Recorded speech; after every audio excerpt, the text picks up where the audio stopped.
नमस्कार। एक बार फिर आप सभी का स्वागत है हमारी ऑनलाइन क्लास में। सेल चैप्टर में स्टेप बाय स्टेप क्लासेस में आज आपको पढ़ना है क्लोरोप्लास्ट। पिछली क्लास में मैंने आपको प्लास्टिड के बारे में बताया था। प्लास्टिड की क्लास आपके सामने रखी थी जिसमें आपको ल्यूकोप्लास्ट, क्लोरोप्लास्ट और क्रोमोप्लास्ट के बारे में आपके सामने क्लास रखी थी। आज की क्लास में उसी का एक पार्ट है क्लोरोप्लास्ट। मैंने पिछली क्लास में कहा था कि आपको क्लोरोप्लास्ट की एक अलग क्लास देंगे, तो आज आपका टॉपिक है क्लोरोप्लास्ट। क्लोरोप्लास्ट बहुत ध्यान से समझिएगा, मोस्ट इंपॉर्टेंट टॉपिक है ये सेल चैप्टर का। क्लोरोप्लास्ट को सबसे पहले, इस साइंटिस्ट का नाम आप पहले भी पढ़ चुके हैं प्लास्टिड में। ये शिम्पर नाम के साइंटिस्ट ने इन 1885 में 1885 में इसको डिस्कवर किया था। यानी क्लोरोप्लास्ट की जो खोज है वो शिम्पर नाम के वैज्ञानिक ने 1885 में की थी। क्लोरोप्लास्ट नाम से ही आप जानते हैं, पिछली क्लास में भी इसके बारे में बताया था कि ये दो शब्दों से मिलकर बना है, ग्रीक भाषा के क्लोरो और प्लास्ट। तो क्लोरो मीन्स मैंने आपको बताया था, क्लोरो शब्द का अर्थ होता है ग्रीन और प्लास्ट शब्द का अर्थ होता है फॉर्म या पिगमेंट कह सकते हैं, रूप इसका ग्रीन फॉर्म, ग्रीन रूप। यानी हिंदी में इसे कहा जाता है हरित लवक। हिंदी में इस शब्द का अर्थ क्या होता है? हरित लवक। क्या कहते हैं इसे? हरित लवक, क्लोरोप्लास्ट। अब क्लोरोप्लास्ट कहां पाया जाता है? तो ये मैं आपको बता चुका हूं, प्लास्टिड में ही बताया था मैंने कि प्लास्टिड केवल प्लांट सेल में पाया जाता है। कुछ एनिमल सेल है जैसे प्रोटोजोआ जिनमें एक्सेप्शनली पाया जाता है, जहां उसे हम क्रोमेटोफोर्स कहते हैं। क्लोरोप्लास्ट लीफ में, पत्तियों में, यानी लीफ की मीजोफिल सेल में, पत्तियों में कहां पाया जाता है? ये लीफ में कहां होता है? लीफ की, ये पॉइंट वाइज है, आप लोग नोट करते चलिएगा, पॉइंट वाइज लीफ की मीजोफिल सेल, ठीक है। और ये कुछ पौधे हैं जिनके स्टेम में भी पाया जाता है, जिनके तने हरे होते हैं। तो स्टेम में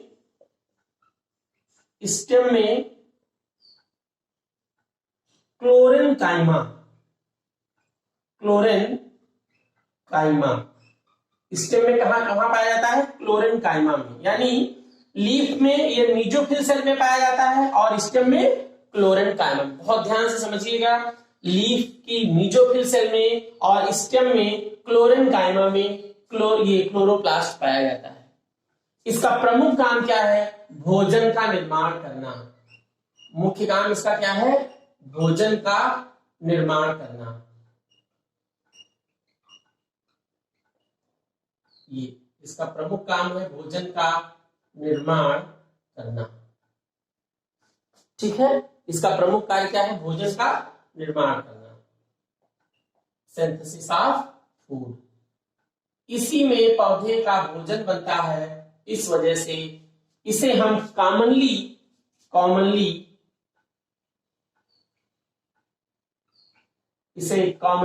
यानी इसे आप कह सकते हैं kitchen of the cell, kitchen of the cell, यानी इसे कोशिका का रसोई घर कहते हैं। क्या कहा जाता है? कोशिका। कभी कभी पूछा जाता है कॉम्पिटिटिव एग्जाम में, कोशिका का रसोई घर, इसे किचन ऑफ द सेल कहते हैं, ठीक है। इसे कोशिका का रसोई घर कहा जाता है।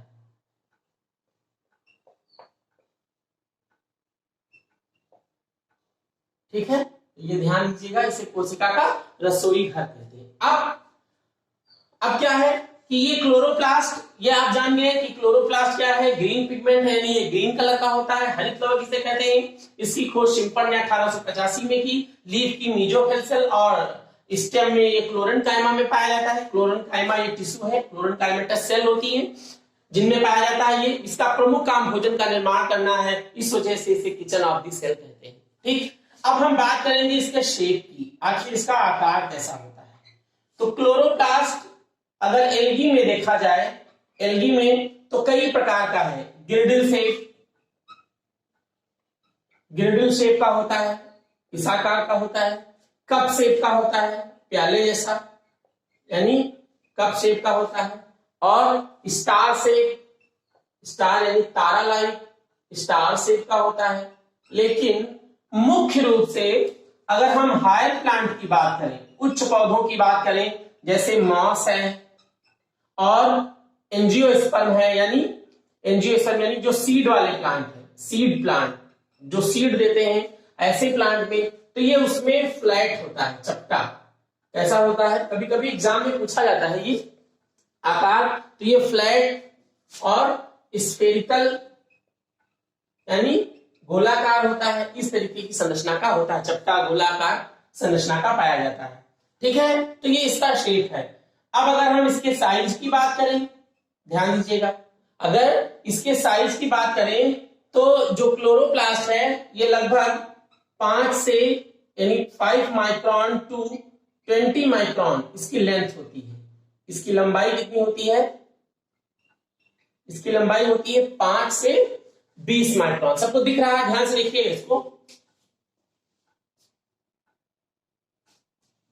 ठीक है, और इसकी विड्थ होती है 2 माइक्रोन टू 4 माइक्रोन, ये इसकी विड्थ है। ठीक है, तो ये लेंथ और इसकी लंबाई 5 से 20 में जो है 5 माइक्रोन से 20 माइक्रोन, इसकी चौड़ाई 2 माइक्रोन से 4 माइक्रोन होती है। तो इसको आप लोग नोट कर लीजिए। फिर हम देखते हैं इसके स्ट्रक्चर के बारे में। ठीक है, फिर हम बात करेंगे इसके स्ट्रक्चर के बारे में, इसको नोट कर लीजिए। अब क्लोरोप्लास्ट ये डबल मेम्ब्रेनस ऑर्गन है, दोहरी झिल्ली वाली संरचना का ऑर्गेनल है, कोशिकांग है, जो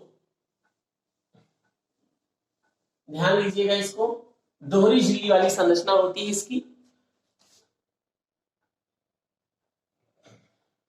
बहुत ही सिंपल स्ट्रक्चर आपके सामने हम रख रहे हैं, बहुत ही सिंपल है ये, ध्यान से इसको देखिएगा।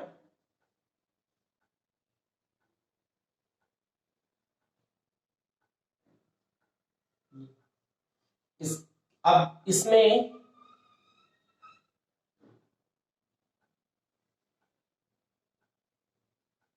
ये आउटर मेम्ब्रेन है,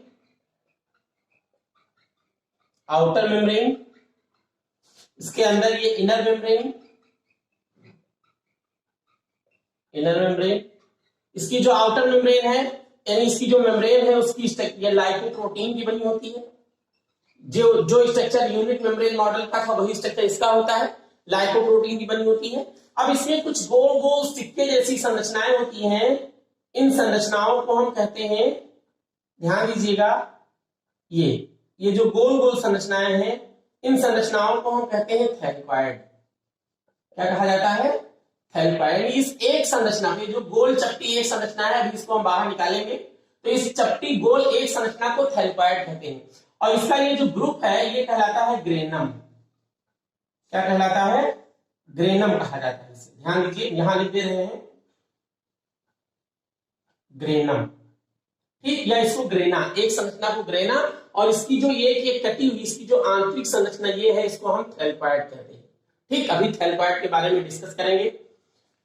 थैलेकॉइड एक साइंटिस्ट हुए हैं, मेंक नाम था उनका, उन्होंने इसको डिस्कवर किया था, अभी इसके बारे में डिस्कस करेंगे। और इसमें ये लैमली निकले होते हैं ये, और इन्हीं लैमली के द्वारा ये एक दूसरे से जुड़े होते हैं। ठीक है, ये एक दूसरे से क्या होते हैं, जुड़े होते हैं।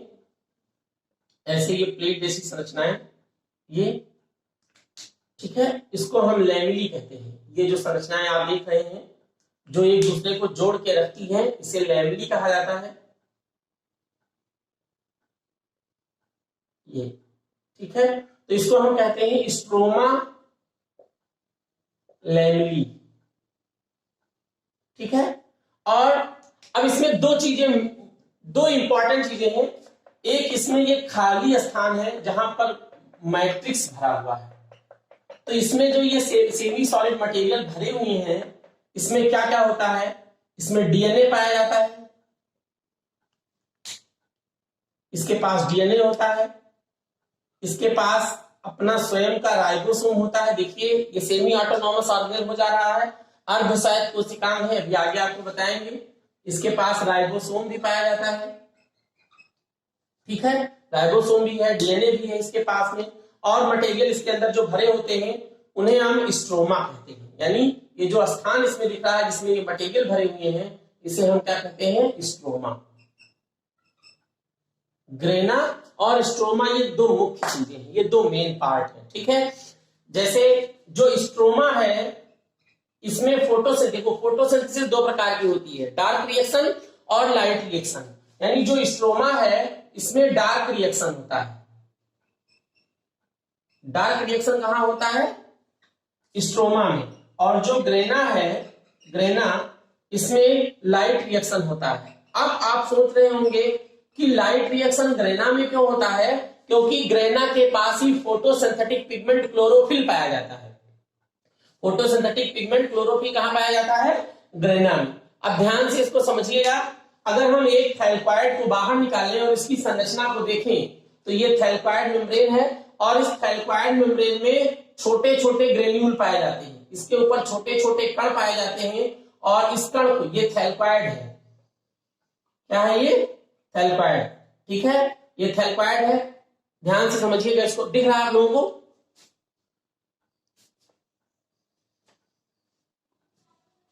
ठीक है, ये थैलेकॉइड है, ध्यान दीजिएगा। और इसमें जो ये छोटे छोटे कण दिखाई दे रहे हैं इनको हम कहते हैं quantasome.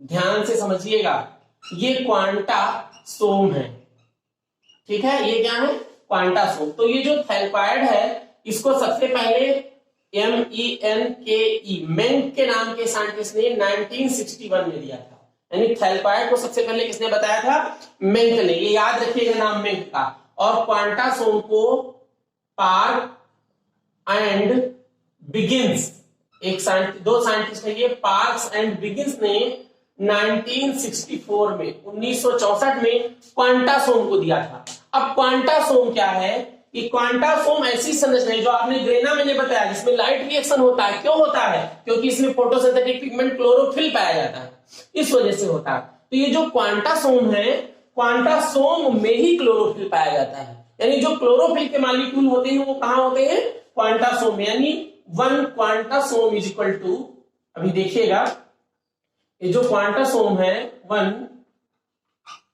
Quantasome is equal to 230 chlorophyll molecule, chlorophyll molecule.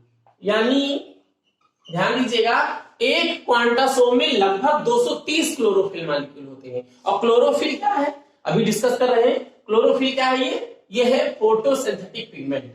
इसको भी यहां नहीं नोट करेंगे, आगे भी नोट कर देंगे। तो ये आप लोग पहले नोट कर लीजिए, इसके स्ट्रक्चर के बारे में और थैलेकॉइड और क्वांटासोम के बारे में, तब आगे बताते हैं। हाँ, एक बात और है, एक प्लांट ऐसा है, ये जो ग्रीन एल्गी होते हैं, एक एक्सेप्शन है, इसको नोट कर लीजिएगा, कंप्यूटर एग्जाम से पूछा जाता है। जो ग्रीन एल्गी है, देखो ग्रीन कलर क्या क्यों होता है, क्योंकि इसमें क्लोरोप्लास्ट है, इसमें ग्रेना में क्लोरोफिल होता है। लेकिन जो ग्रीन एल्गी है, ग्रीन एल्गी में ग्रेना अब्सेंट होते हैं। ये क्वेश्चन आता है कि ग्रीन एल्गी में ग्रेना अब्सेंट होता है, ठीक, ये एक्सेप्शन है, इसको नोट कर लीजिए आप।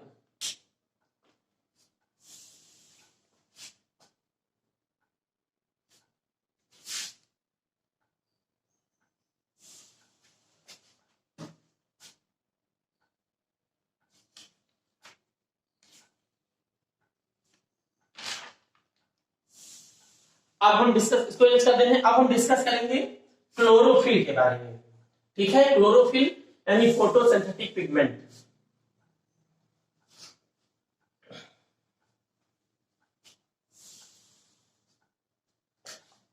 ठीक है, ध्यान दीजिएगा, क्लोरोफिल, ठीक है, क्लोरोफिल क्या है, क्लोरोफिल ये फोटोसिंथेटिक पिगमेंट है। क्या है ये, फोटोसिंथेटिक पिगमेंट, प्रकाश संश्लेषी क्या है, ये वर्णक है, यानी इसी के द्वारा फोटोसिंथेसिस की क्रिया होती है। इसी के अंदर लाइट एब्जॉर्ब करने की पावर होती है। जब फोटोसिंथेसिस पढ़ाएंगे इसमें बताएंगे कि अलग अलग वेवलेंथ की लाइट को एब्जॉर्ब करता है। फोटोसिंथेसिस का जो स्ट्रक्चर है, थोड़ा हम इसके स्ट्रक्चर के बारे में डिस्कस करेंगे। फोटोसिंथेटिक ये जो क्लोरोफिल का स्ट्रक्चर है, इसके 3 मेन पार्ट होते हैं। एक इसका हेड होता है, एक इसका टेल होता है और सेंटर होता है। ये 3 पार्ट इसमें होते हैं। इसका जो हेड है क्लोरोफिल का, ये हाइड्रोफिलिक होता है। क्या होता है? ये हाइड्रोफिलिक पायरॉल रिंग से मिलकर बना होता है, यानी हाइड्रोफिलिक। अब हम एक बात कर रहे हैं, 1 मॉलिक्यूल, ध्यान दीजिएगा, 1 मॉलिक्यूल ऑफ क्लोरोफिल। ये क्लोरोफिल के एक अणु की बात हो रही है। अगर एक अणु देखा जाए तो उसके हेड में हाइड्रोफिलिक 4 पायरॉल रिंग होती है। कितनी होती है? 4 पायरॉल रिंग। अब इन पायरॉल रिंग में मेथिल समूह पाया जाता है, CH3। ये आपने पढ़ा होगा केमिस्ट्री में, मेथिल ग्रुप। कौन सा ग्रुप होता है पायरॉल रिंग में? Methyl group. यानी क्लोरोफिल के एक स्ट्रक्चर में, एक मॉलिक्यूल क्लोरोफिल के हेड में 4 पायरॉल रिंग पाई जाती हैं जो हाइड्रोफिलिक होती हैं, और इसका जो टेल है वो हाइड्रोफोबिक। ये क्या होता है? हाइड्रोफोबिक। ठीक है, हाइड्रोफोबिक होता है। और ये हाइड्रोफोबिक, और ये बना होता है फाइटॉल से। इससे बना होता है ये पायरॉल और ये फाइटॉल से। ठीक है, इसमें एक फाइटॉल होता है और इसके सेंटर में मैग्नीशियम आयन पाया जाता है। सेंटर में क्या पाया जाता है? Magnesium ion. कभी कभी क्वेश्चन आता है कि क्लोरोफिल में कौन सा मेटल पाया जाता है, तो उसमें मैग्नीशियम लिखा जाता है। ठीक है, तो ये आप लोग नोट कर लीजिए कि उसमें ये जो है मैग्नीशियम पाया जाता है क्लोरोफिल में। ठीक, इसको नोट कर लीजिए। अब हम क्लोरोफिल देखेंगे तो क्लोरोफिल तो कई प्रकार के होते हैं, A B C D E, लेकिन मुख्य रूप से हम क्लोरोफिल 2 यानी लिख दे रहे हैं हम क्लोरोफिल, ये 5 टाइप के होते हैं, A B C D और E। लेकिन हम क्लोरोफिल A और B के बारे में इसका फार्मूला भी पूछा जाता है। क्लोरोफिल A का फार्मूला होता है C55 H72 O5 N4 Mg। ठीक है, O5 N4 Mg। और क्लोरोफिल B का फार्मूला होता है C55 H70 O6 N4 Mg। ये क्लोरोफिल A है और ये क्लोरोफिल B है, तो इसको नोट कर लीजिए। ठीक है, ये दोनों के फार्मूले हैं। अच्छा, अब क्लोरोफिल के अलावा कुछ और भी पिगमेंट होते हैं, जैसे कैरोटीन और जैंथोफिल। कैरोटीन और जैंथोफिल, इसका ध्यान दीजिएगा। दिख रहा है आप सभी लोगों को?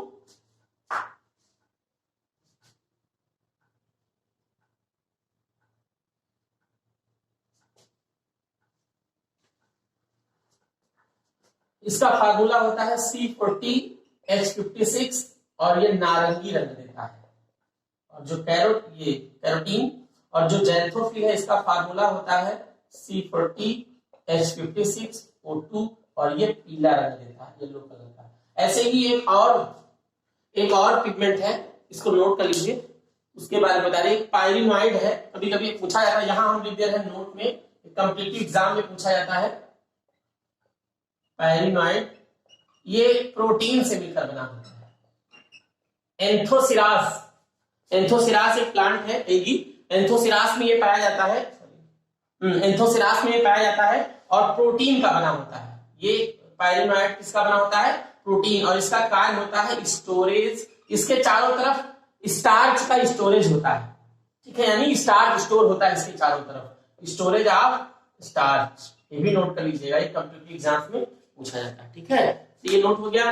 अब हम फंक्शन के बारे में बात करेंगे। तो फंक्शन तो आपको बता चुके हैं कि जो क्लोरोप्लास्ट है, इसमें लाइट रिएक्शन और डार्क रिएक्शन होती है, जिससे प्लांट का फूड बनता है। यानी इसीलिए इसको हमने किचन ऑफ दी सेल कहा था, किचन ऑफ दी सेल कहे थे। ध्यान दीजिएगा, पहला यानी इसमें क्या होता है? फोटोसिंथेसिस। कौन सी क्रिया होती है? फोटोसिंथेसिस। ठीक है, अभी फोटोसिंथेसिस ये 2 प्रकार की होती है। एक डार्क रिएक्शन और दूसरा लाइट रिएक्शन, डार्क रिएक्शन और लाइट रिएक्शन। ठीक, डार्क रिएक्शन कहाँ होती है, क्या बताया मैंने, स्ट्रोमा में, और लाइट रिएक्शन कहाँ होती है, ग्राना में। ठीक है, अब ये डार्क रिएक्शन, ये लाइट रिएक्शन के द्वारा एसिमिलेटरी पावर जनरेट होती है। क्या जनरेट होती है, एसिमिलेटरी पावर यानी एनर्जी, किस फॉर्म में, एटीपी के फॉर्म में एंड NADP2H के फॉर्म में। ठीक है, और इसमें क्या होता है, एसिमिलेटरी पावर का यूज होके कार्बोहाइड्रेट बनता है। किसका फॉर्मेशन होता है, कार्बोहाइड्रेट का, और इसमें क्या होता है, ऑक्सीजन प्रोड्यूस होती है। लाइट रिएक्शन से क्या होती है, ऑक्सीजन प्रोड्यूस होती है। तो ये सब फोटोसिंथेसिस में, इसके बारे में आप डिटेल स्टडी करेंगे। तो ये है। अच्छा, एक टर्म और है कि ये क्लोरोप्लास्ट भी सेमी ऑटोनॉमस ऑर्गेनेल है। क्या है, सेमी ऑटोनॉमस, यानी इसके पास अपना खुद का डीएनए होता है और राइबोसोम, यानी इसके पास प्रोटीन सिंथेसिस की मैकेनिज्म पाई जाती है, इसलिए इसको सेमी ऑटोनॉमस अर्ध स्वायत्त अंग कहते हैं, अर्ध स्वायत्त कोशिकांग, कोशिकांग। ठीक है, तो ये नोट कर लीजिएगा। तब तक के लिए आप इसका नोट्स बना लीजिए, कंप्लीट तैयार कर लीजिए, बहुत इंपॉर्टेंट टॉपिक है। अब नेक्स्ट क्लास में आपसे फिर मिलेंगे। तब तक के लिए जिन स्टूडेंट्स ने अभी तक हमारे चैनल को सब्सक्राइब नहीं किया है, वो प्लीज हमारे चैनल को सब्सक्राइब कर ले और वीडियो को ज्यादा से ज्यादा शेयर करें ताकि सभी तक वीडियो पहुंचता रहे। धन्यवाद।